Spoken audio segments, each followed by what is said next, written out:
Hello and welcome to Muppetsational, the UK's biggest Muppet Show podcast, hosted by three huge Muppet fans. Join us each week as we dive into an episode of Jim Henson's classic variety show, now finally available on Disney+. This week, it's Season 2, Episode 16, starring the sultry songstress Cleo Laine. It's time to get things started on the chronological, explorational, conversational Muppetsational! Woo-hoo! Hello, everybody, and welcome back to another episode of Muppetsational. I'm Lewis Chandler. I'm Jade Turner. And I'm Emma Chandler. And we are here this week, as we have not been for many weeks, to chat about the Muppet Show. So much has changed. I am now 30, the Queen is dead, and we've had two Prime Ministers. A lot has happened. The craziest thing is, Emma reminded me of this. We make a joke in the last episode we did, which was back in August, about Emma, joyfully announcing the death of the Queen. And I think we might Emma killed the Queen. I think we might have willed it into existence. It was really scary. I was listening back to our Lou Rolls episode and I was like, oh my God. So don't cross Emma, because she can kill you via the airwaves. Emma doesn't need a voodoo doll. She just has the power of saying, and the Queen died! Yeah, she just needs a mildly popular podcast. Speaking of which, we passed 15,000 downloads. Thanks very much, everybody. It's very exciting. Yay! Thank you, everybody. It's Thank very you. exciting. And we're very happy to be back. We sort of took a little summer siesta just to, get a bunch of bits and bobs done. And now we're back to the punishing in podcast schedule that is watching the Muppets at the weekend. Grueling stuff. You're welcome, everyone.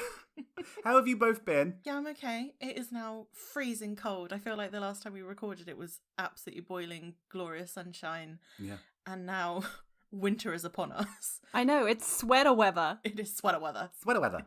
But, it's more than sweater weather. We had the weird, it's 20 degrees and it's October. And now it's only no, it's not. Now it's 4 degrees and you will feel the cold. Yeah. Yeah. Other than that, fine. Yeah, been very, very busy. So it was nice to have a break, but I'm excited to get back because I kept thinking haven't watched the Muppets in a while. I need to watch I know. the Muppets. I even got to the point where I was like, I'd quite like to watch the Muppets, and then I was like, but I can't. Not allowed. Yeah, literally. I was like, I have to sit by myself or talk to Peter and just try and banter about the Muppets. Or we'll try to eat dinner. Well, why don't we see if we still know how to do this? Jade, why don't you kick us off with a little production information? I will. So this episode was originally broadcasted? I clearly do not know how to do this anymore. Nope. Okay. This episode was originally broadcast on the 15th of January 1978. It was written by Jerry Jewell, Joseph A. Bailey, Jim Henson and Don Hinckley, and directed by Peter Harris. And Emma, why don't you introduce us to the marvellous Cleo Laine? Yeah, thanks, Jade. So Cleo Laine was born in 1927. She is a jazz pop singer and an actress, and I think she's probably best well known for her scat singing and for her vocal range. She basically has been mostly associated with John Dankworth and his jazz band, and actually they later went on to marry. And they had a lot of success with singing and touring and things like that. She's also been in films, musical, theatre, TV as well. In 1986, she won the Grammy for the Best Female Jazz Record. Interestingly enough, she's the only female performer to receive a Grammy nomination in the category of jazz, popular and classic categories, which I think is quite cool. Yeah. In 1997, she became a dame, so she's known as Dame Cleo Laine. And basically, she's still alive. I was waiting for when you were going to drop that in there. Yeah, me too. I was like, ooh. Which way's it going to go? So yeah, she's I think she's about 95 now. So Yeah, that's Cleo Laine. Question. Where is she from?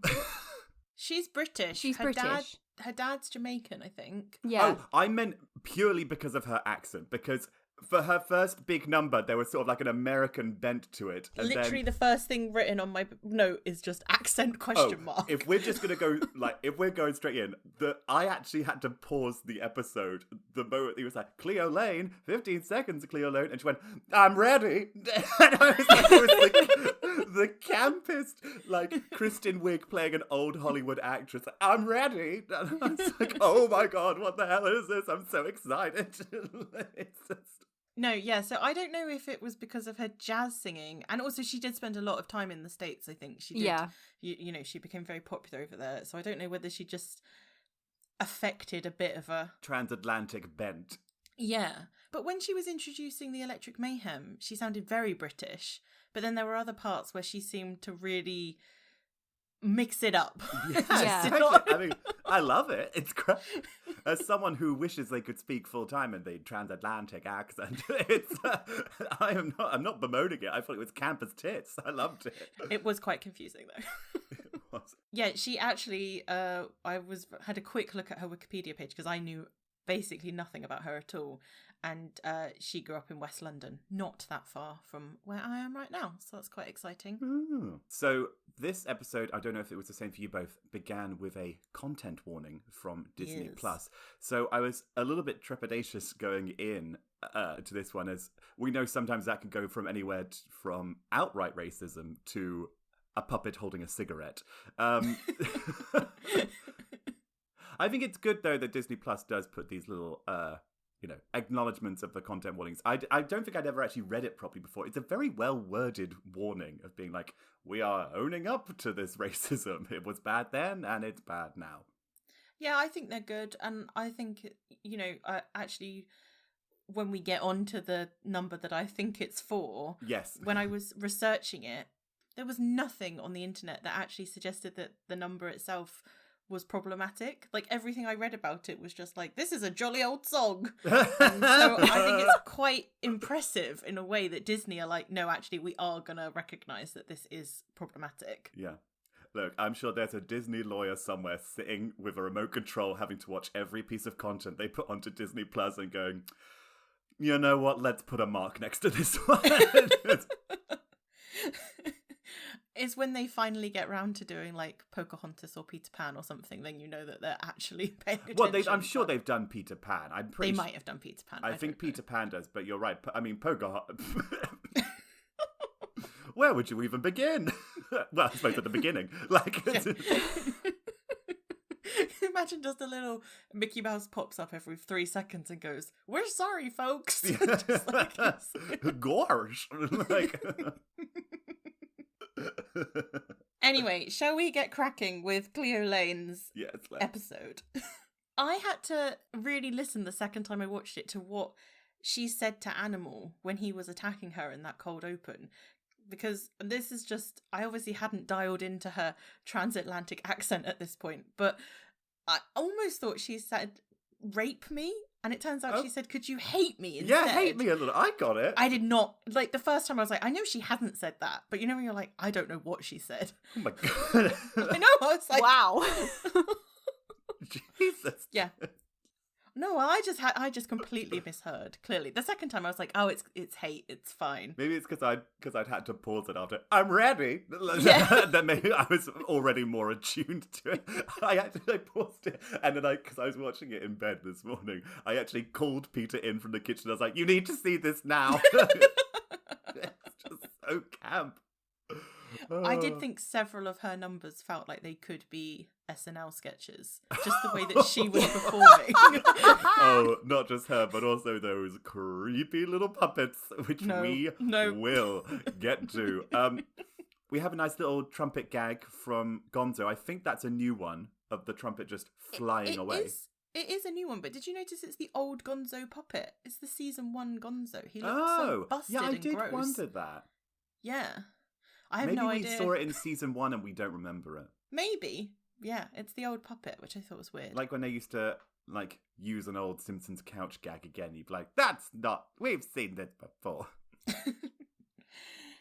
I liked Statler and Waldorf hiding behind the curtains as well. I thought that was very funny. Maybe they knew the puppets were coming. Maybe they saw them. Maybe they saw them being like loaded out of the van. They were like, "What the fuck is that?" It was so creepy. Why were their hands so big? There's so many questions. So many questions. I'll save them for when we get to Bruce, but it's because sometimes I close my eyes and I can still see them. Lewis is holding his hands up at the moment, and I must say they look quite large on the through the webcam. I'm trying to do no, I'm moving too much for the puppet. Too much expression. Right. Give it 5 more years and a trip to the Botox doctor, and I too can look like one of those creepy puppets.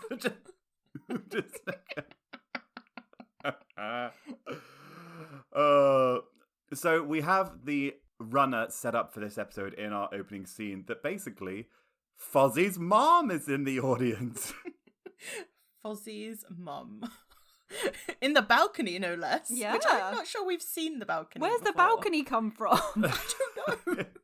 Well, if they've got boxes, it's not surprising they'd have a balcony, but it is strange that previously we've never seen it before. We've only ever seen the stalls before, and now she's presumably not the most agile lady. And she's been made to go up the rude. stairs. She's just wearing a house coat. We don't know. She could still be a very athletic bear. She falls asleep, Lewis. Look, we have all been guilty at one point or another of either falling asleep in a theatre or in a cinema. I fell asleep during Kenneth Branagh's Murder on the Orient Express. I woke up, turned out they'd all done it. Shock. Yeah, what? Missed so much of it. When we saw Fozzie's mum, obviously we've all seen her subsequently in later Muppet productions, but I did love that it was just Fozzie in drag. It was hysterical. But also somehow, in my continuity brain, it looks like what Fozzie's mom would look like in the late 70s. So then when we've seen her again in the late 80s, she's kind of aged a bit more and kind of dressed more Golden Girls-esque. But so to me, it kind of made sense a bit to me. If at least the rest of the Muppets don't age, their Muppet parents do. Yeah. I loved her little handbag as well. Emma, what was your favourite aspect of Fozzie's mom's attire? Oh, I think I liked the house coat. I was like, yep, she's living her best 1970s housewife life. I loved that she had earrings, but they were not attached to her ears. No, they were just attached to the side of her face. It's like that meme of Arthur that goes round where with the headphones. Arthur's got the headphones on the side of his head and his ears are just above it. It's like, what the fuck? That was what they took the inspiration from for Clearly, Arthur. They were like, Fozzie's mum's earrings are not on her ears. This is fine. He can wear headphones here. Or maybe they've just kind of slipped off as she's been dozing. Maybe they've just got caught in her fur. Maybe we should afford them that. But also, was she wearing eyeshadow as well? Yeah. I think so, yeah. I mean, is that being painted straight onto fur? Do you know what I mean? If she's doing that at home, is she's just dabbing a stick in and just rubbing that across her eyelid? Maybe it's more powder? I have no idea. Yeah, that's... Yeah. I thought Fozzie waving to her up in the circle with his little scarf was very cute. And also feels very old-timey as well, like something Laurel and Hardy. Mm. Yeah, I thought there was quite a lot in this episode, especially between Fozzie and Kermit, that felt quite old school double act-y. Mm. And then also obviously playing on that with his mum as well. Yeah, it definitely had a sort of older charm. Yes. Than some of the other episodes when, I don't know, just for instance, Miss Piggy's been throwing herself over Rudolph Nureyev or something, you know. Oh, I'd forgotten about Rudolph Nureyev. Anyway.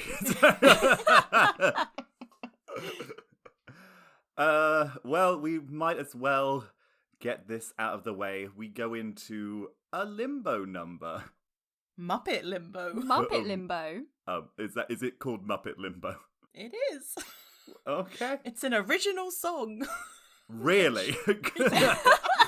Just feels so unnecessary to have that spout out on Muppet Wiki. Thank you, Muppet Wiki. But it's just... limbo. Everybody limbo.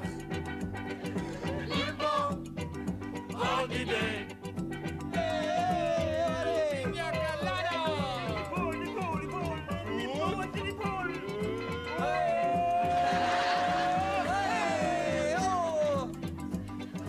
Limbo. Everybody limbo. Limbo. Holiday. So my notes say, is this the racist warning? Yes, this is the racist warning. Like, it's sort of written, like, as it begun, I was like, where's this going to go? And the moment they started singing in those very put-on accents, I was like, oh, no. See, I think there's another number that's more what the warning's for, but I think this is problematic also. Oh, really? Yeah. But this one I think is the accent that Frank Oz is doing in particular is just the same as the Boomba Boomba Brothers one, you know, the canon one that we had in the Steve Martin episode. The Italians? Yeah, which is meant to be Italians, and this one's obviously not meant to be Italians. Yes. Just generic foreign. Yeah, but with a slight sort of West Indian bent to it that just felt a bit kind of like, ugh. And it's a shame because I like the puppeteering. I really like the set. Like, it's a very gorgeously done set, but it's very hard not to just tune into those voices and be like, oh, this isn't. And particularly, you know, it's a week after Lou Rawls was on the show, and we've already talked about how one of the numbers there was not a particularly great choice considering its history to do with Al Jolson. And it's just a bit like, God, the 70s were wild. Mm-hmm. Yup. The pig with the steel drum as well just really gave me like Michael Scott coming back from Sandals Jamaica vibes too from The Office. I'm afraid you are speaking to two people who have not watched The American Office. I do not know what is wrong with the pair of you. I'm sorry. I know, but just, I don't know. It's just, no, I don't know. I don't know why I've never really watched it. I've got too much. Look, I don't need to. I've got 30 Rock. Do you know what I mean? Like, it's fine. Like, that's my mid-2000s comedy du jour. Well, I am sure there are plenty of listeners who will understand my reference. Well, but yeah, good. Just imagine Steve Carell coming back from holiday with a steel drum and playing that around the office. That's basically all you need to know.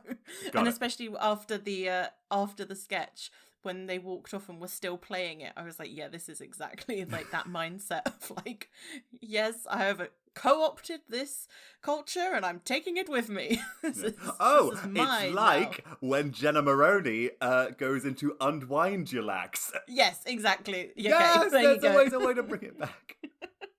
I think the saving grace for this otherwise problematic sketch is the business that closes it with Kermit. Yes. The puppeteering that Jim does of squishing Kermit down and then subsequently in the backstage moment that follows of having to crank him like a car jack back up to his regular size, I thought was gorgeous. It's so clever. It's really, really good. And I don't think we've really seen Kermit that scrunched up before.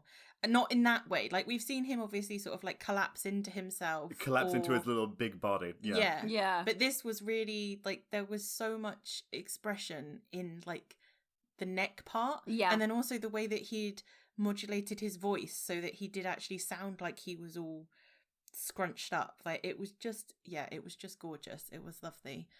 Emma, what did you think? Yeah, no, I agree. It was really, really clever. And watching Jim as he kind of like slowly crunched back up again, and like you could see his like extending his fingers and everything, and like Kermit's head, you know, it was really, really well done. But even then, I never sort of really questioned that it's Kermit. Do you know what I mean? I never sort of feel like, oh, that's suddenly become a hand. It just speaks to the quality of the design of Kermit that, you know, it doesn't break the illusion of him somehow. No, I agree. And this episode actually drew a lot of attention to Kermit, like his body. Oh, what you mean when the phrenology starts yeah, happening? The phrenology. But even that with was that, crazy. I was sort of expecting to see like knuckles almost in his head, because it Yeah. was a bit like, what's Fozzie gonna actually like grab onto? What is there for Fozzie? You know, Kermit is smooth other than his little half golf balls, and yeah, even with that, like they still didn't draw attention to the fact that it's Jim's hand in the puppet. It's very, yeah, it's just so good. It's so clever. I did appreciate seeing Mildred in the limbo sketch. Yeah, I wrote that as well. I wrote, oh, Mildred, and then I also put real fire. I know. I knew you'd say about the fire. Emma, always the safety monitor of Muppetsational. I don't think Emma walks into any room without clocking the exits to said room. And she will only be saving herself. Like, do not think a hand is coming back to grab yours as Emma darts out of any room. Like, she will be gone and be like, if you're meant to survive, you're meant to. Like, when Emma's on a plane and they say, put on your own oxygen mask before helping others, Emma's like, of course. At the end of the day, if you haven't clocked the exits or put your own oxygen mask on, you're just not doing it right, are you? Like, that's... Yeah, you're pretty much doomed. Oh, Lord. I also made a note that Kermit's little outfit in the Muppet Limbo number reminded me very much of Muppet Treasure Island. Yes, Oh, I put that as well, yeah. Yeah, when he sort of comes back after he's died and he's doing the sword fight with Tim Curry. Absolutely. Mm-hmm. I mean, all of this is just a couple of notches to the left, really, from Muppet Treasure Island. It's just unfortunate we didn't go into that kind of more, I don't know, generic, oldie-timey option for the Limbo rather than this Michael Scott at Sandals, Jamaica. Lewis throwing office references out there like he's watched it for decades. Look, if there's one thing I've learned to do, it's to pretend I've seen something when in company, to sound like I'm a cultured and interesting person. I love Ingmar Bergman. They're my favourite. I love the one with the chessboard and the death. I love you've also said they're my favourite because Ingmar I don't know if it's a matter of women. Yeah, exactly. I think he, but I'm not sure. It's he. Right. I know Ingrid Bergman, obviously, but Ingmar Bergman loved her in Casablanca. Yes, no, it's Ingmar is a he.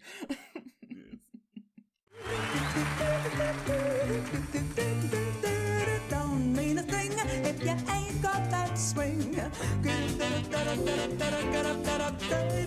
Don't mean a thing, all you got to do is sing.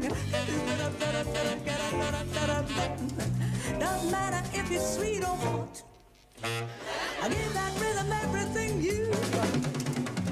Don't mean a thing if you ain't got that swing. You know, it gives me great pleasure to be appearing here with Dr. Teeth and the Electric Mayhem Orchestra. Hey, thank you, Cleo. You know, I melt down those gold records and put them in my teeth. It's called putting your money where your mouth is. Check. And here we have the man on bass guitar, the hippest of the hip, Floyd Pepper. Yeah, moving and grooving, Cleo. Right on. So we go from that into Cleo's first number, which is, well, it's kind of crazy. It's like her and the whole Electric Mayhem crew on a massive set. Like, they've all got their individual little places. There's a lot of 70s cutaways and fading happening. Emma, the second I saw the wipes and the split screens, I was like, we're back, baby! Yeah, it was madness. And then she kind of does a bit of scat and she obviously starts singing It Don't Mean a Thing. And then she kind of introduces everyone and has a little bit of like patter with them, which I thought was quite cute. It's probably like the most interaction we've seen, I think, with a guest and the Electric Mayhem. But it did go on for quite a long time. But it's like any time you go to a gig and the lead singer then takes a moment to introduce the rest of the band, you're like, I understand why we're doing this, but there is a little bit of you that's like, all right, let's go a little bit faster, shall we? Like, but I loved it. I really liked it too. And I think this is the first time for me that disco set has actually really worked. Yeah. And I think it was because of the split screens and the wipes and the fast cutting, and then also the fact that she had that interaction with each of the Muppets, because I think that's been my problem with it before, is that they're all so separated that there doesn't really seem to be like a cohesive gelling or a really like that much vibing between the different Muppets. Yeah. But actually, because she was talking to each of them and introducing them, it didn't really matter that actually they were all quite separated, because it was doing it in the edit, and it was doing it with the guest, which I really, really liked. Yeah, I think she's probably drawing on from what she already does, because obviously where she's a vocalist for like the band, obviously she probably does that anyway. So I thought it came quite naturally to her. Oh, it was so camp. I loved it. And then every like turn to the side to do that do up do up in a little like multi-screened little wipe. I was like, yes. Yeah, I have like, I'm sort of, what's that thing called? You know, like the what's it called? You know those people who used to do seances? Stay with me. You know, and then and the person who's sort of like in touch with the other side is just sort of like writing frantically. There's like free writing or whatever it's called. Yeah. Or is it like auto writing or something? Yes, something like that. So I'm writing down like, oh, I really like the splits and wipes, and then I suddenly went, oh my god, we're doing banter. Like it's just my hand just like kept going. She's doing these little back and forths with Zoot and Floyd and Dr. Teeth and Janice and Adam. Just great. It was really good fun, and it had a really lovely energy. And yeah, she just seemed so on board with it, which actually, when you know what her other numbers were, kind of makes sense, because this was clearly probably the most fun one to do of the three of them. Yeah. And also, like, she really showed off her vocal range in this one as well. Like, those high notes near the end were crazy. They were so high. She has a beautiful voice. It's amazing. She has. She's got an absolutely outstanding voice. I was like, oh my life. Like, I don't think anyone else that we've had on has got that range that she has. Well, let's see who we've got next week with a 7-octave range. Are they going to make her do it, though? They'd better. Well, I was going to say while she still has it. Oh. Look, to be fair, she got a lot of money out of that. So, anyway, we'll talk about all of that on our next week. Yes. One last thing I will just add before we move on. I'm trying to decide which of her caftans/dresses that would be my outfit for the week. I think it may be this one, although I did really love what she was wearing in the opening moment as well. I don't know, one of these two, but they were great. I really like this one. I thought this one was really beautiful. I can see people wearing that now. Oh yeah. Whereas I think a lot of the stuff that we see generally on the Muppet Show would not really pass now, even in like a camp way. People would just be like, what is that? That was still really lovely. We run in very different circles, Jade. I think there's things about 70s aesthetics that have translated to modern sensibilities, and the then there's kids some on the bits that just TikTok haven't. love it, Jade. The kids and love. And then there are 70s clothes that are flammable. We get it, Emma. You're aware of the fire exits. Like, you see somebody walking in 70s attire, and you're like, you're gonna go up in flames. Like, Emma's on the opposite side of the room to them at all times, clocking where they are, just gradually walking around. So then we move backstage again, and we get a bit more of Fozzie, this time begging to be in Pigs in Space, because he wants to be in absolutely every single thing this week. To which Kermit tells him he can't because he's not a pig, which seems quite reductive, because I'm sure, like, you don't have to be a pig, surely, to be in Pigs in Space. Well, to be fair, from every sketch that we've seen so far of Pigs in Space, they only have pigs. So, although I did like Fozzie's almost play on the Some Like It Hot final line of, well, nobody's perfect, to that, which felt nice, which feels particularly relevant considering what Fozzie then decides to do next. Piggy just shooting out of her dressing room to say, has anybody got my Pigs in Space costume? And then slamming the door again was great. Loved it, of course. I wondered who was puppeteering her, because we had that, and then obviously after the sketch we had the follow-up when she realises that Fozzie's gone on for her. I was like, who is puppeteering Piggy? Because I'm pretty sure Frank was still doing Fozzie. He obviously did the voices of both of them, but we haven't had it that often yet where they've actually had interaction between the two characters. So it's quite and I didn't see anything online about who was doing it. So if you know at home, please let us know. Yeah. I'm just curious.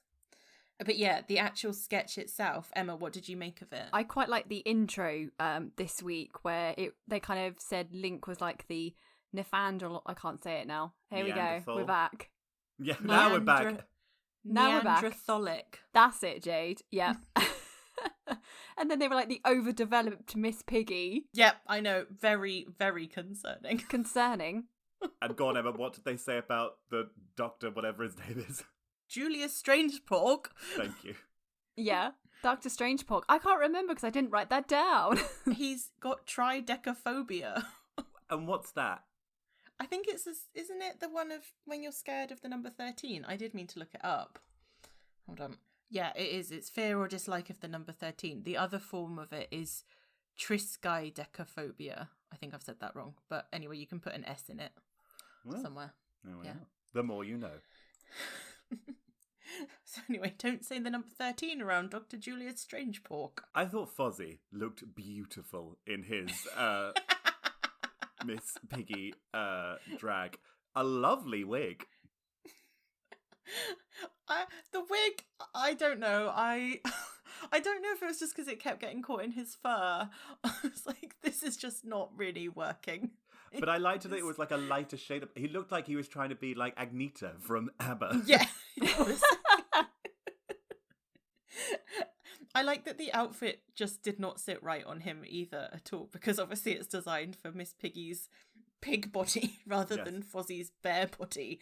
And like the shoulders looked all skew-iff. And... Yeah, we know Miss Piggy has a cinched little waist from her time up in that moon, so yes. clearly Fozzie needs to get into his waist trainer. He needs to experience some anti-gravity to he needs bring that waist Mildred's down. girdle. Yeah. Yeah, I thought this was...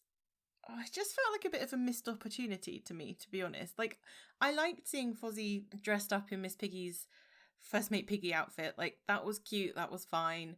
But actually, like, the storyline that it was meant to be, and then also the playfulness, the fact that Link didn't recognise that it was Fozzie and not Piggy, fine. But then just for that to develop into him chasing Fozzie around the swine trek for a kiss, I mean, so 70s that I really, like, I was just sat there like, oh my God, really? Yeah, like... it was a bit of an odd one, because I was a bit like, this is, like, what was the original sketch going to be? Like, it's that same thing I've argued about before, where I'd much prefer it if Pigs in Space was kind of like an Acorn Antique style. You know, they're trying to do a space soap opera, but it's really cheap and things keep going wrong. But instead it just seems to be this strange kind of, some people are in the moment in the sketch and some people aren't. But then the sketch is seemingly able to change suddenly because Fozzie is playing Miss Piggy's part. I don't know, I always think it's a bit of a missed opportunity, but maybe I need to just get over that this is not what Pigs in Space is, and I should try and appreciate what it actually is. Yeah, but there just wasn't that much to actually appreciate in this. Like, Link told them that the place was a pigsty and to clean it up, and then he started chasing Fozzie around. That was literally it. Like, I mean, it's just... even what it was not actually a funny sketch with, like, a series of escalating humorous moments. Do you know, like, the only thing that was even, like, a joke in it was, like, oh, it's Fozzie as Piggy. But then they didn't really do anything with it, particularly. No. And even, like, Fozzie's little, like, responses, like El Capitan and stuff like that, I was like, right, okay, so we're just repeating that over and over again. So I'm kind of happy that he wasn't trying to impersonate Miss Piggy, I guess. It is literally just Fozzie in the costume that First Mate Piggy wears, which felt, you know, maybe a slightly more, I don't know, a more mature choice than might have otherwise have been from other people at that time. But... yeah, I don't know. It feels again just like a missed opportunity. The one thing I did like was when Link asked Fozzie to come over here, and Fozzie was like, "Oh, okay, I'll try to walk." And then he did like a really bouncy Miss Piggy walk. And I thought that was actually really funny. Yeah. Yeah, that feels like a nice bit of Frank sort of. Yeah. Knowing how he puppeteers his own two characters. Sort of yeah. thing. Felt And actually, there was another little bit that I caught, which I thought was quite good, because when obviously Fozzie as Miss Piggy came up and then the other pigs, and the hair went into the face of one of the other pigs, and they like whipped the hair out of their face. So I thought that was quite a good like bit of attention to detail there. Yeah. It's just a shame it wasn't, utilised in a better sketch overall. Yeah. But it then did lead into quite a fun bit of backstage business with Piggy absolutely livid Yes. that Fozzie has stolen her outfit and gone on for her. I loved that she said she was going to chop him into a bear burger because that felt like a nice reversal of everyone making pig jokes or pork jokes about her all the time. And then that you had Link and Piggy both attacking Fozzie, and then he somehow turned that onto Kermit. To Kermit. Which I don't know how he Kermit. did that. Yeah, and it's just like the dialogue that they've, obviously some of the ADR that they've done for Frank as Piggy, going like, oh yeah, let's get the frog, frog. It's like a really just being so easily sort of, convinced to go against Kermit was nice. It didn't make up for Pigs in Space in total, but at least it did lead to something genuinely quite funny at the end, because the sketch just wasn't funny, particularly. Oh God, let's get into Bruce Schwartz and his cavalcade of nightmare puppets. Boy.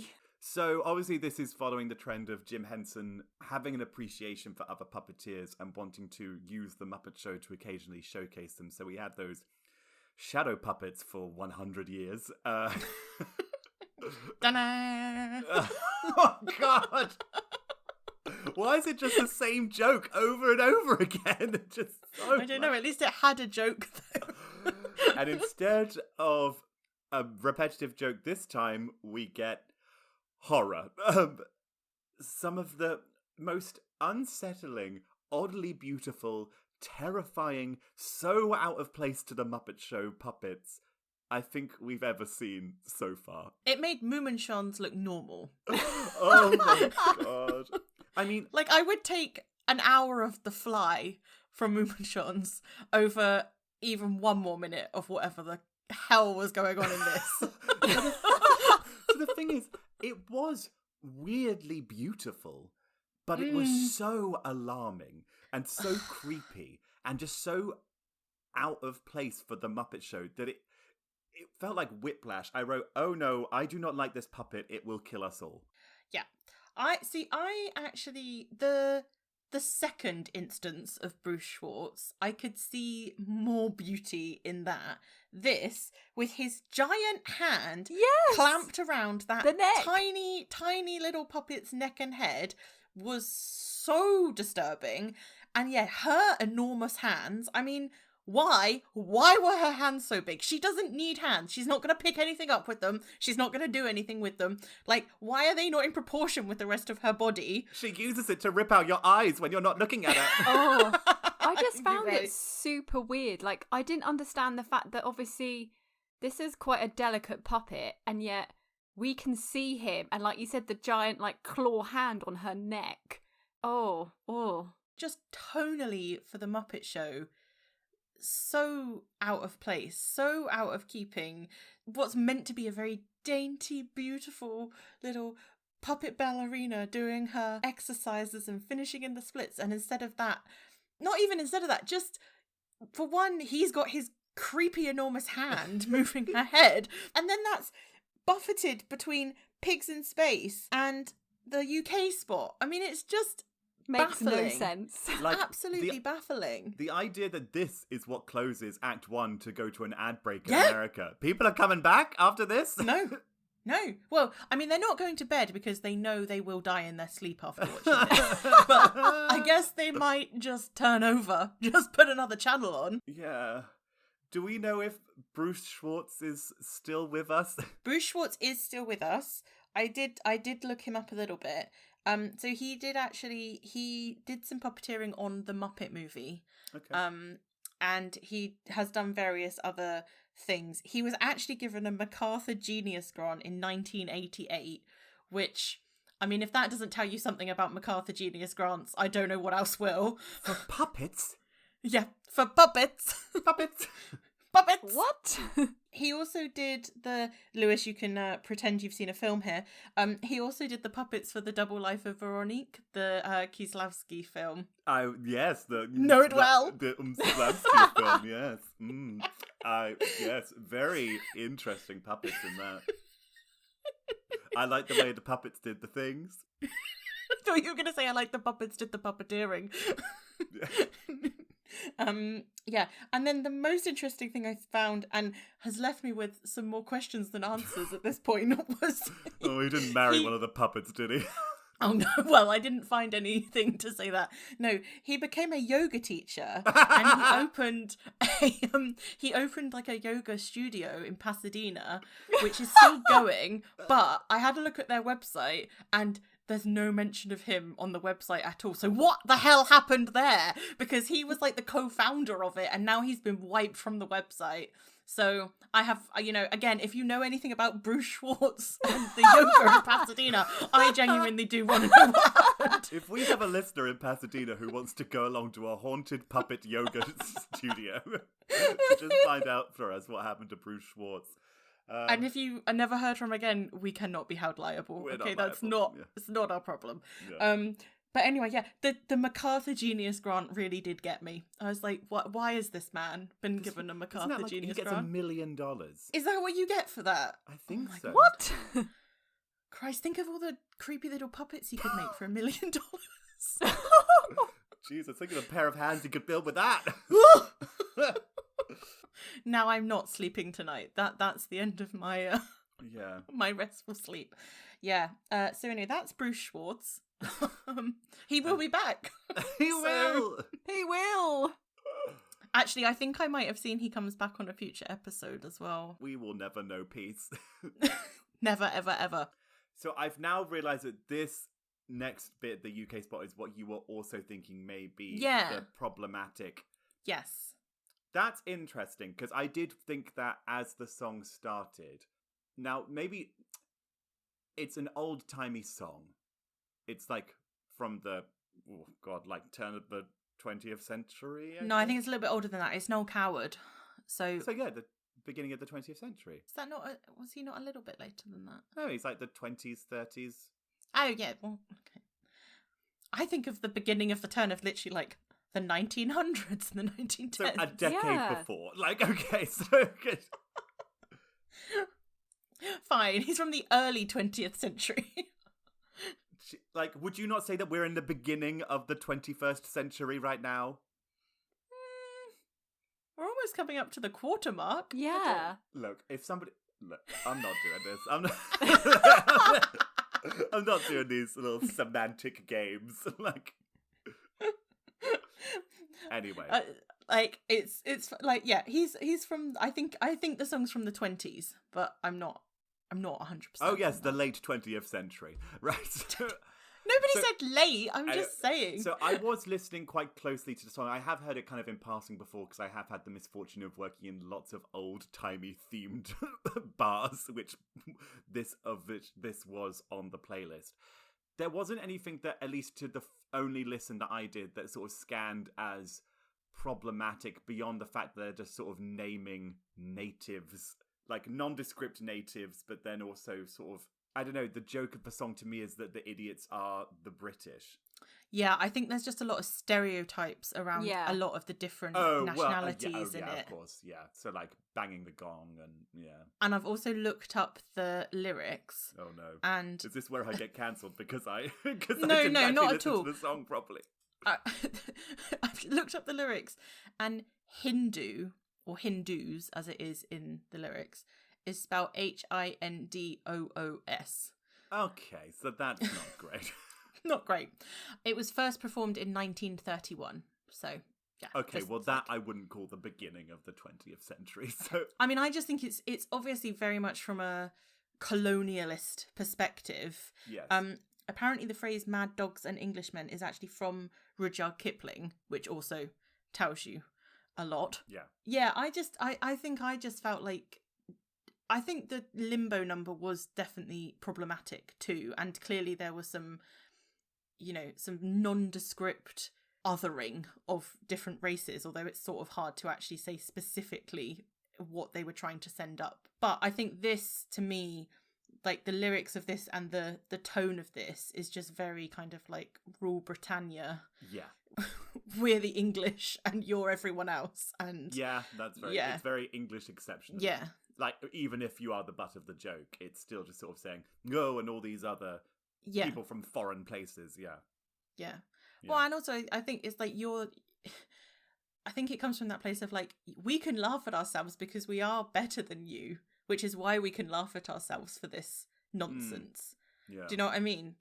I also just think there's something about using Louise Gold in this with a British accent that just sort of really, really underlined that sense of, empire, for want of a better word. I've got to say, I did love that female dog dressed as Diane Keaton. So, like, Afghan Hound! Afghan Hound! Yeah, she looked wonderful. Like, her silky coat and then her hat and the glasses and a little thing around her neck. Like, I was like, it's Diane Keaton. Yeah, it's like Coastal Grandma, which is like the big thing. It's actually a real shame that the song is so icky, because it's quite a fun little rendition of it, and they're all really joyful, and for a UK spot there's actually quite a lot of life and vivacity in it, and you're just like, oh, why is it with this song? Why couldn't it be with something that's just like fine and not problematic? Yeah, why can't they just do Any Old Iron or something instead? Yeah. They want to do old-timey English. Just, you don't have to put poor Rolf in a bloody explorer's hat. No. Although he did look cute. He did look cute. Of course he did. Everybody looks adorable in a little hat. Emma, are you going to have to disown Rolf for his racist ways? He needs a timeout. Oh. No treats for Rolf. Put him in the doghouse. No, that's where he lives, Lewis. No, he doesn't. He lives in a hammock. Yeah, he does. Yeah. Well, let's move on from one song to another weird song. Emma, what the hell was this? Oh my goodness. It was insane. So we had a Swedish chef starting up with in his kitchen, getting his like pots and pans out, and there was some sort of like salad paraphernalia in front of him. Including a ladle. Including a ladle. Look, I don't know about you, but I'm always using a ladle to make my salads. Okay, you need to share that video, Lewis, okay? Because the idea of anybody using a ladle. A ladle. Just ladling my grains. And yeah. I love the fact that Cleo kind of like comes in and then she starts singing. Yeah. And then they do a duet and make a salad, and I don't know, I feel like I have very high expectations for like a song and a salad from Easter Parade with Mix, Toss. So I was watching this and I was like, this is very disappointing. Yeah. You look like a very understanding person, and maybe you could solve my problem for me. You see, I hear singing and there's no one there. I smell blossoms and the trees are bare. All day long I seem to walk on air. I wonder why. I wonder why. Can you tell me why?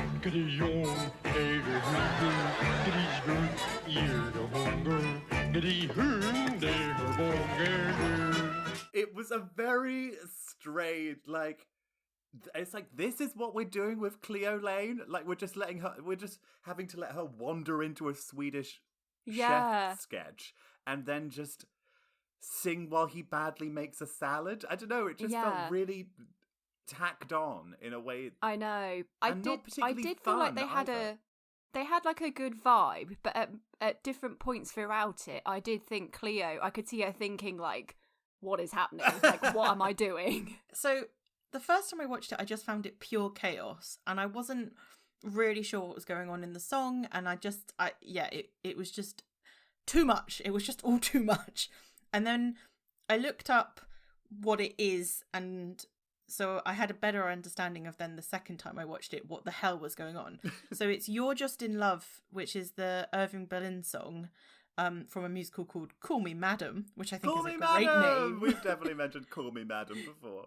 We have, because actually Ethel Merman, when she had her little bit with all of the different Muppets, she sang a line of this with Uncle Deadly. So we have actually had a snippet of the song before on the show. A side salad, if you will. Yes. And a amuse-bouche. And as we know, Jade, a salad is not good unless it's got butter on it. Butter! Wait, what? We went to a Gordon Ramsay restaurant for my birthday one year, and we ordered this, literally, I think it was called like butter salad or something, and Emma's digging in and she's like, oh my god, this is like the most delicious thing I've ever had in my life. I'm like, because it's coated in butter, Emma.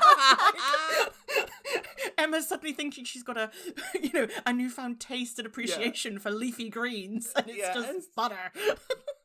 Well, Peter's exactly the same. Whenever he like cooks veg for us, like he will toss everything in butter. I'm like, this is delicious, but this is so defeating the point. And like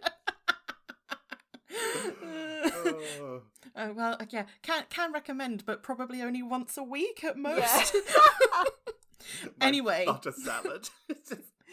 Oh, have any of you seen those butter boards that the kids keep making on TikTok? They look so stupid. No, what are they? Oh, I think I've seen this, and they basically like mush down a load of butter onto a charcuterie board and chuck loads of herbs and garlic Literally. pieces so it's on like it. they get like some good butter and they just like smoosh it onto a plate, and then Emma's right, they toss like salt, pepper, and then sometimes like some honey or like some other sort of thing, and then some other bits and bobs, and then they just people just taking bits of bread or crostini and just smooshing it along this butter board like a little skid mark, and then just eating the bread. You're like, you're just shoveling butter into your mouth just because you've slapped it across a board and chucked some like greens on it. Does not mean you're not just ingesting like a whole tub of butter. Like it's Christ. Oh yeah. Anyway, butter boards, stupid. I think Gen Z do know it's nearly the end of days, and they're just like, we're going to embrace this. To be fair, to be fair, if we do get the confirmation that Earth is not coming back, I probably will crack out a butter board. Yeah, that's what we're all going to be having. Just like dunking a dairy milk across a butter board. What I don't understand for this number is why they weren't singing a song that's actually food-based. Do you know what I mean? Or a food pun. So this is what I was coming on to with the song. Well, no. Well, just that I think I've worked out what they were trying to do, but I just think it didn't work.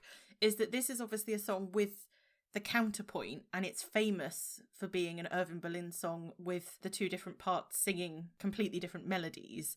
So I think maybe what they were thinking was that because Swedish Chef is obviously just saying nonsense, he could effectively just be doing like a bit of a beat or a rhythm or whatever underneath her singing, rather than him trying to sing along. Do you know, like in a way? I do get what you're saying. I just think I don't think it worked, but I think that's maybe what they were thinking. Yeah, but like, do you know what I mean? Like, they could have done like, "How do you like your eggs in the morning?" Yeah, you know what I mean? yeah. Like, and it could be like Cleo Laine be like, "How do you like your eggs in the morning?" And then Swedish Chef be like, "Shadoosh boogadoop speech." Yeah, like, do you know what I mean? Yeah, like. Any food, I want candy. I don't know, like just. Did that song exist? Yes, I'm sure it did. I want candy by 1978, definitely. Or like lollipop, boo. Like, that's so many.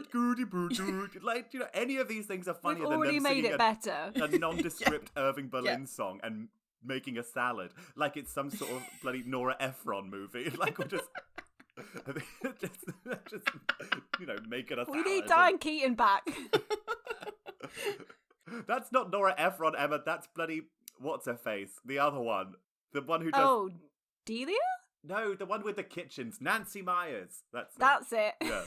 No, actually, fair. That is more of a Nancy Myers thing to be tossing a salad and singing a song. Actually, Nora Ephron, I'm just thinking of because of her salad dressing recipe from Heartburn being back in the news recently because of Olivia Wilde and Harry Styles.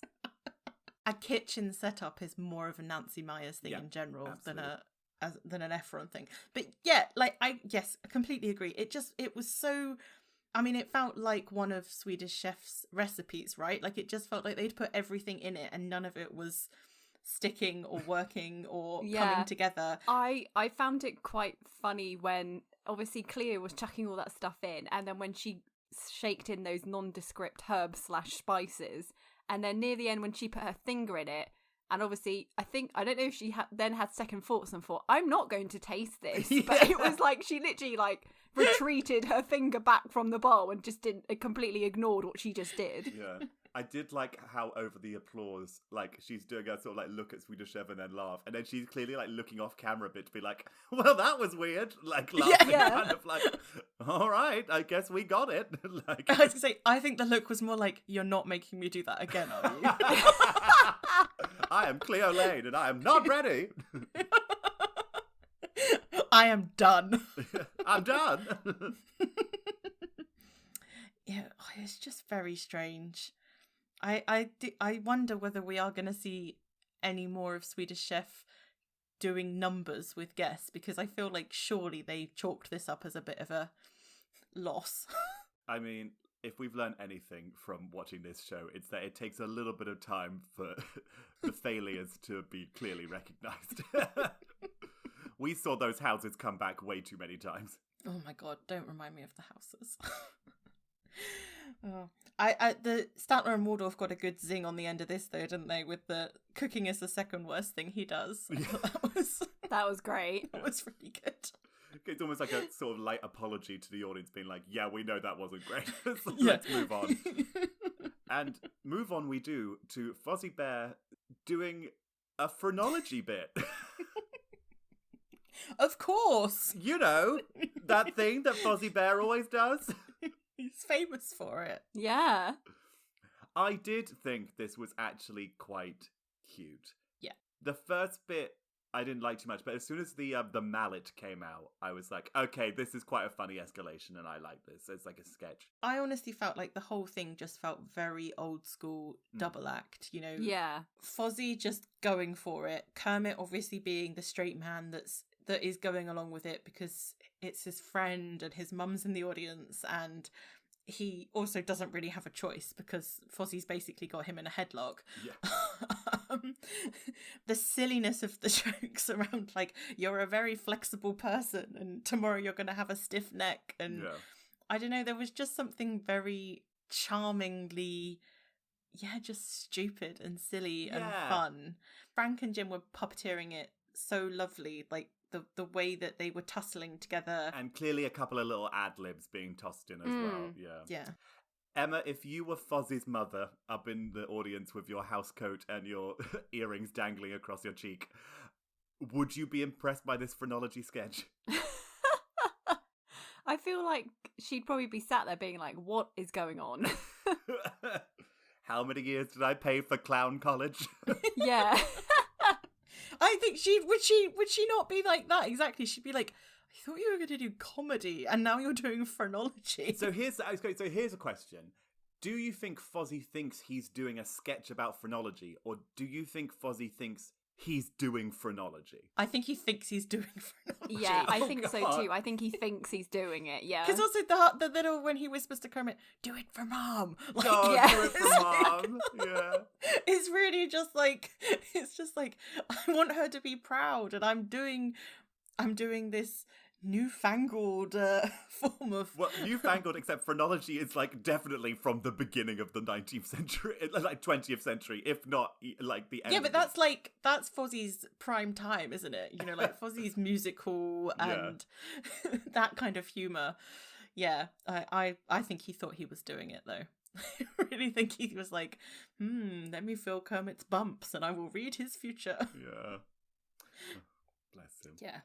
I thought it was very funny, and when Kermit went crazy at the end with the mallet, that was just, that's what you come to the Muppet Show for, not creepy Bruce Schwartz puppets. And speaking of, it's time for Cleo's third number with a haunting scene taking place in the background. If a picture painted paints 1,000 words, then how can I paint you? The words would never show the you I've come to know. If a face could launch 1,000 ships, then where am I to go? There's no one home but you. You're all that's left me to. Can we just talk before we get into it? What was the set to start with? Why was it wishing well. Okay, wishing well. I thought it looked like a wedding cake with like a hooper on the top of it. When I first saw it, and I was like, okay, what's... And then when it kind of panned up, and then we saw, obviously, Cleo sat there, and then there was that, woman puppet, and I didn't really see what that was on the floor. So I was like, okay, this is weird. Is this meant to be like a puppet version of Cleo kind of thing, like reacting? And then I was like, is that a Matt? Is that a dead Matt? I was like, is that guy dead? Like, what's happening? No, and then he breathed, and you saw his chest move, and that was honestly like, I was like, I'd rather you were dead than seeing you breathe. It was so creepy. It was so creepy, and you know, poor Cleo. Obviously, they did a lot of like wipes and swipes again, but she was so staring off into that middle distance and was like, I am not watching this craziness unfold. Do not engage. Do not engage. Do not engage. Do not engage. The puppets. And then he dies. And then they float away. And this is supposed to be a kids' movie. How is she floating away too? Like, why is she dead as well? I think, I did think about this. I think she's an angel who's come to comfort a dying man and then takes his soul to hell. But who thought this was a good idea? Why do you want to see a dead guy? It was so strange. And it's such a shame because it was such a nice song. What was the song? So the song is If, and it was originally done by the band Bread, who, do you two know Bread? Oh, yes, Bread. I really liked their earlier albums. Do you? Yes, Whole Grain, Babs. I'm sorry, but Baguette. Their French, their album of French songs. So I looked up Bread because I was like, who are Bread? I'm sorry, but Bread should have released an album called Babs. They actually did release two out. They had one album that was just also called Bread, and then the album that this is from was Toast. It was called Manna, which is like the Hebrew word for bread. Yeah. So they did actually follow that line of thinking. It was just not with Babs. I'm sad that we never got their Edith Piaf cover album Baguette. I think that's such a shame. Or Pan. The one song of theirs that I did know was Guitar Man. I'm not gonna sing it, but I think Our Man. No, Guitar Man. Oh, Guitar sorry. Man. But they sing it Guitar Man, so I'm saying it like that. I might know it if I heard it, but I think you would know it if you heard it, but that was the only one I knew. But anyway, when I was looking them up, so If, it didn't actually chart in the UK for Bread, so I was like, okay, that's kind of interesting that Cleo Laine's singing it. But then when I was looking up the song, are you ready for this? In 1975, it went to number 1 in the UK for Telly Savalas. It's just like, that is why she's singing it. I don't know. The whole thing, just Cleo disassociating, middle distancing, singing very, very seriously while Bruce Schwartz kills some puppets. The whole thing was just such a terrible ending for the Muppet Show. It's just also, so out of such a keeping. shame because Cleo Laine is clearly like game for a laugh, and they're sticking her in these like. I mean, the thing with Swedish Chef, I guess, is kind of kooky, but she feels kind of stuck. It feels like her high point is genuinely that first number with Dr. Teeth and Electric Mayhem, where she seems so fun and vivacious, and then obviously, I don't mind she's obviously a very versatile singer, so have her sing a ballad, fine. But lumbered with these bloody uncanny valley puppets that are just like kind of human but not, and breathing, and big hands and cheekbones and dead, and I just don't understand why she didn't really get to hang out with any major Muppets until the goodbyes. Like when Kermit's saying bye to her, I'm like, you haven't even seen her. Like, she might as well have not been here. Like, not saying everyone has to hang out with Kermit, but she didn't get anything with Piggy. She didn't have anything with Fozzie. Like, I feel like maybe a nice ballad could again work with like Gonzo. We've had some really nice ballads with Gonzo. That could have been quite a nice pairing for this. It's missing out on the fireworks factory. Like, it's, you know what it is? I was in LA a few weeks ago and I went to the Academy Museum. And their little room exhibit that's all about the Wizard of Oz was closed. So I didn't get to see the ruby slippers or the lion's outfit or one of the weird munchkin guards. And I was pissed. Like, I was really annoyed. Luckily, I didn't pay to go. And they didn't have Cher's Oscar dress, which is usually in there. Like, just look at... Breathe, Lewis. I know, it was just very annoying. Yeah, no. It is. It's like you sit through some of the stuff we sat through in this episode, and then you get this, and you're like, right, I am not being rewarded for my patience with some of the dicier moments of this episode, am I? Yeah. This is what I'm getting. Where are the ruby slippers?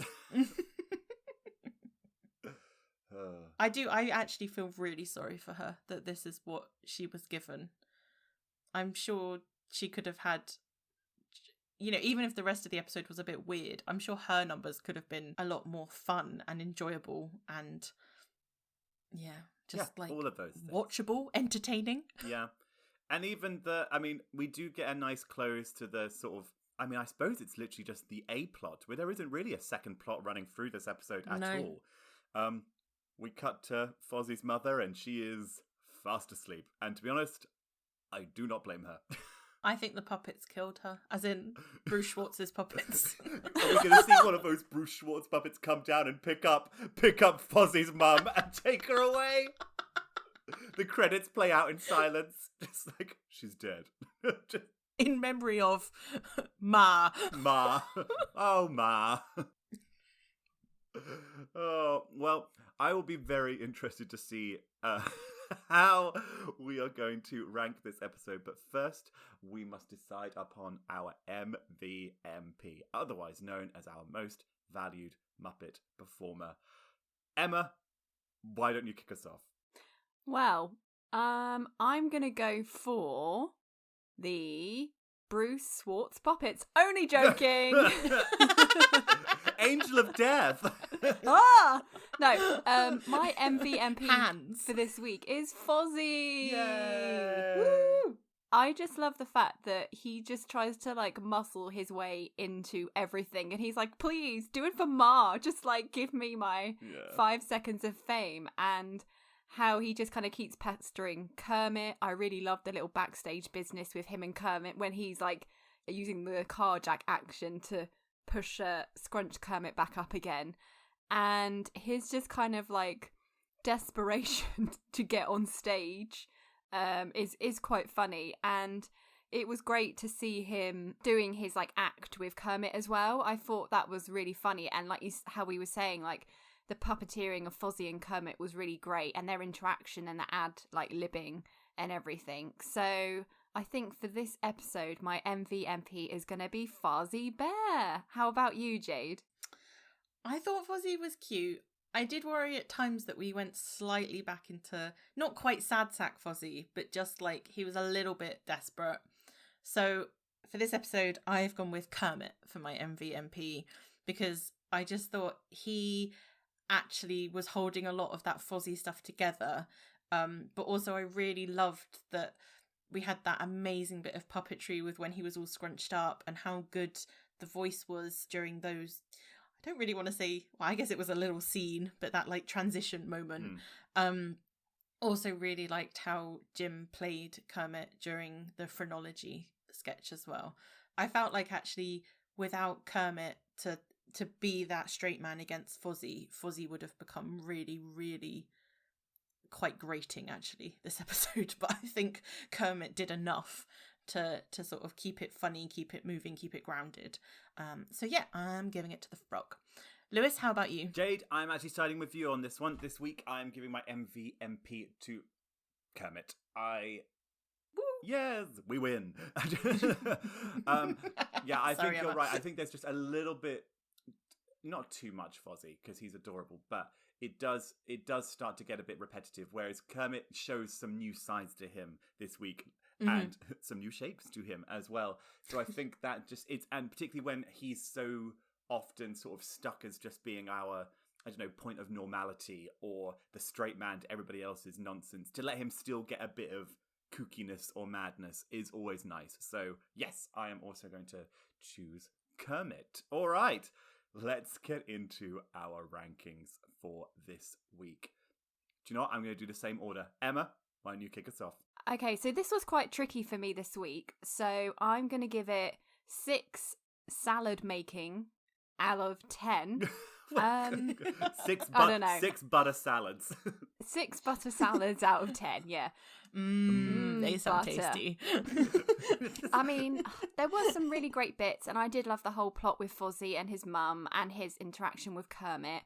And, you know, Cleo's opening number was really great, her with Electric Mayhem. But like we kind of said, there were some questionable numbers throughout this episode this week. And to be honest, I think they underutilized Cleo quite a lot, which I think was a shame. Because I think they could have done so much with her. And also, I mean, the creepy Bruce Swartz puppets did not help with the rating. So I think overall, this week, this episode is going to get a 6 from me. How about you, Jade? I'm going quite a bit lower than you, Emma, because I don't know, I just think there's a lot in here that's not to like. So I'm going to go 4.5 out of 10 Fozzie's mum's handbags. Nice. Because the Fozzie runner was fun. I like that we got to meet Fozzie's mum. It was a good gag. It Don't Mean a Thing was really, really lovely, but genuinely I think that was the highlight of the episode, and it came so early on that, you know, there wasn't that much really to stick around for afterwards. I thought Statler and Waldorf got some good zingers in there this week, and as we've spoken about, the phrenology act, because I don't think it really was a sketch, because Fozzie was taking it very seriously, was really, really good fun. And yeah, it was just it was lovely to hear Cleo's voice as well, because she clearly is very, very talented, and she's got an amazing range and ability.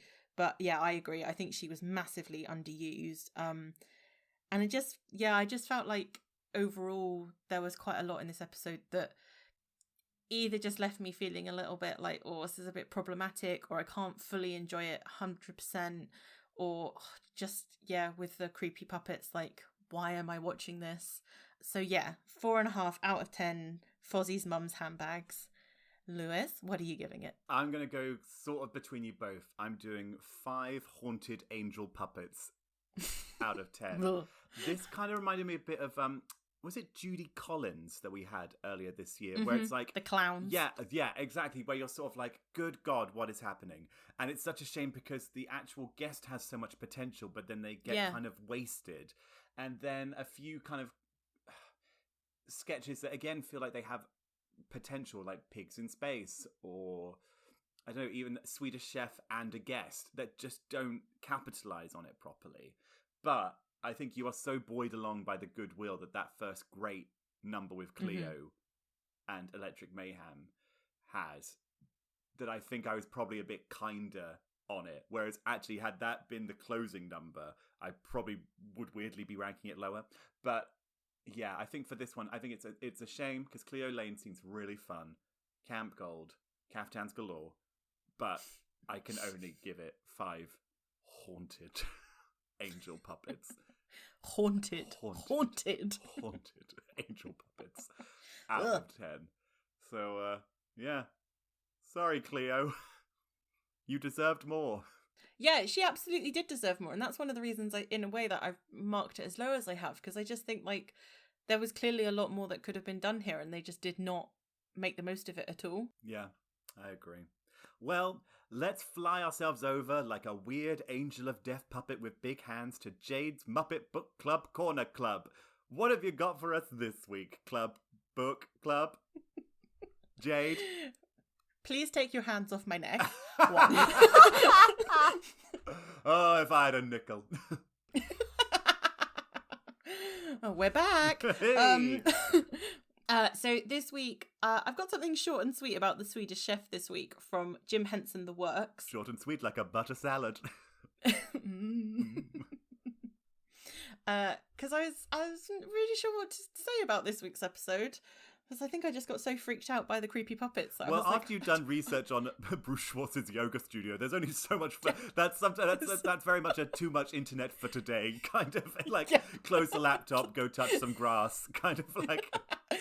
Yeah, stare at the sky for a bit. Just breathe. think about anything else. So yeah, I just picked this up about the Swedish Chef because I don't think I've ever said anything about the Swedish Chef in particular in Book Club Corner Club. Club Jade Club. Get your hands off my neck club. Okay, so the Swedish Chef was built and performed with Frank Oz's assistance by Jim Henson. Because of his elaborate hand movements, the chef was perhaps the most impressive example of a two-man puppet operation in the Muppet repertoire. Only perfect coordination between the two performers could permit the chef to wrestle with a chicken that had no intention of ending up in the pot, or gesticulate at a talking chocolate cake. At times, Frank recalls, we didn't know what the hell we were doing with the Swedish Chef. A lot of it was made up on the spot, and it depended on the special rapport that Jim and I had when we were working together. The chef was special. It was one of those situations, like Ernie and Bert, where we just knew what the other was going to do next, and there was no need to talk about it. Cute. That's nice. A little bit of puppeteering osmosis. Yeah, and I did think with this one, even if the sketch was actually pure chaos, there was a lot going on with the Swedish Chef in it. You know? I do always forget that the Swedish Chef is being operated by two people. It's so seamless. It is. It's, you know. And watch this seamless transition into the close. Thank you so much for listening to Muppetsational. If you enjoyed the episode, don't forget to subscribe, rate, and review, as it really helps spread the word about the podcast. You can follow us on social media. We are at Muppetsational on Instagram, Twitter, TikTok. You can see our Muppetsational butterboard. And Facebook. You can contact us at hiho@muppetspodcast.com, and you can find out more about us and our recipes for butterboards at, what's our website again? Sorry. Muppetspodcast.com. You wouldn't think I hadn't done this for a couple of months. Oh, it's so nice to be back.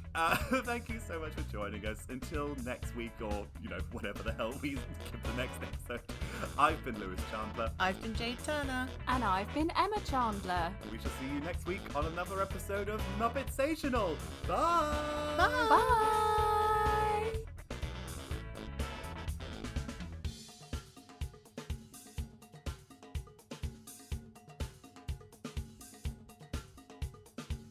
Our theme music is Peppy Pepe by Kevin MacLeod, and our artwork is designed by Charlotte Rudge, who you can follow at Charlie_R_Rudge on Instagram.